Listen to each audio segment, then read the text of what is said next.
Hello guys, today we have the Volkswagen W8 4.0 engine.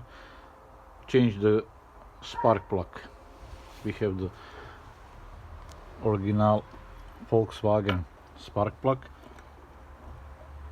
with two diodes and eight parts.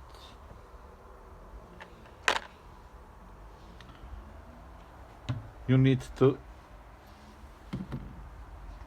remove this mask. So you need to remove this pipe.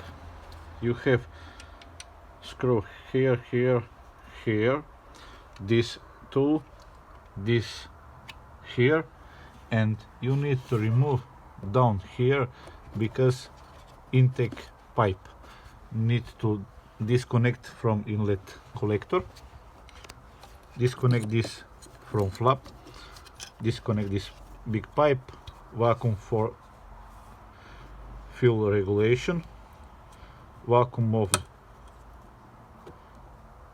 brake, and don't forget this little vacuum from front side. So I will record when I disconnect all.